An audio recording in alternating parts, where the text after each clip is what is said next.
Suspect naman ng patay matapos maawi sa barilan ng isang operasyon kontra droga sa Santa Rosa, Laguna. May live report si Ian Cruz. Ian.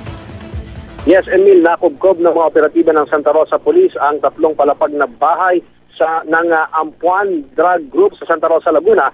Ang mga tinutugi sa suspect tumakas, nag-over the baco daw at narating ang bahay sa katabing subdivision. Napalibutan ng mga otoridad ang pinuntahang bahay ng dalawang suspect at umalingaw nga muli ang mga putok. Umabot nga, Emil, ng higit 1.5 oras ng putukan, napatay ang leader ng grupo na si Casa Tamundong Ampuan alias Playboy at ang tauhang si Omar. Na-recover ng mga otoridad ang dalawang M16 rifle, dalawang granada at mga tear gas. Mayroon din ilang sachet ng droga. Na-recover din ang mga CCTV cameras na nakalagay sa paligid ng bahay. Unang naaresto ng Santa Rosa Police ang anak ni Ampuan na si Fahad at kasamang si Antonio Pelicano. Sa kanila raw nabili ang shabu ng isang police asset at ang maaresto sila doon ay nag-umpisa na ang tensyon bago pa maisilbi ang search warrant sa bahay ni Ampuan na isa nga sa most wanted na grupo ng droga sa Santa Rosa.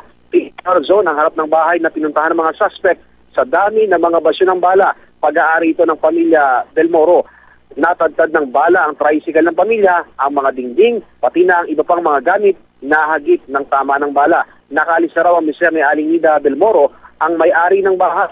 Tunog naman ang dalawang babaeng anak at nagkakape na raw siya alas 5:30 ng madaling araw nang dumating ang mga suspect. At imbes na pagbuksan ng pinto, nagtungo raw sa ikalawang palapag ng bahay ang ginang upang humingi ng tulong. Nang magsimula ang bakbakan, nasa ikalawang palapag na sila mag-ina. Kalagitnaan raw ng putukan nang makalabas sila ng bahay at bukod sa trauma, problema nila ngayon ang pagpapaayos sa kanilang bahay at mga nasirang gamit, Emil.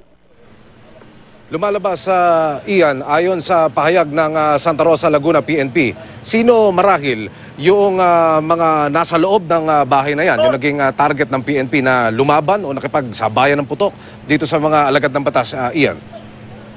Emil, yung talagang nasa loob doon ng bahay, no, yung talagang main target nila ay yung si Ampuan at yung kanyang kasama na si Omar. Bagay ang plano talaga ng Santa Rosa Police ay sana nga daw sila sana yung kumagat dun sa bypass, pero ang lumabas nga yung anak nga nitong si Ampuan na si Fahad at yung kaibigan nito, no. Kaya nung magkasagawa na sana sila ng pagsisilbi ng search warrant, doon na nga nagkaroon ng tensyon hanggang sa nung nalaman daw nitong dalawang napatay na suspect na mako-corner sila dun sa bahay, lumipat sila ng bakod, kaya nga napunta sila dun sa bahay nung isang ginang at doon na nga nangyari yung talagang matinding palitan ng putok, Emil, na umabot nga ng 1.5 oras.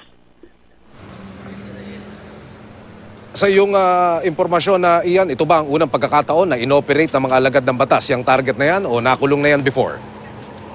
Emil, ang naibigay sa atin ng mga pulis, kasi ay bagong lipat daw yung kanilang hepe ngayon, yung kanilang deputy na hepe na kasama namin kanina. Sinasabi niya talagang mailap daw itong grupong ito, maraming beses na sila talagang hinahanap-hanap ng mga pulis, pero nagiging mailap sila at ito nga nung nagkaroon sila ng magandang break kagabi at kanina madaling araw, kaya isinagawa na nila ito, Emil.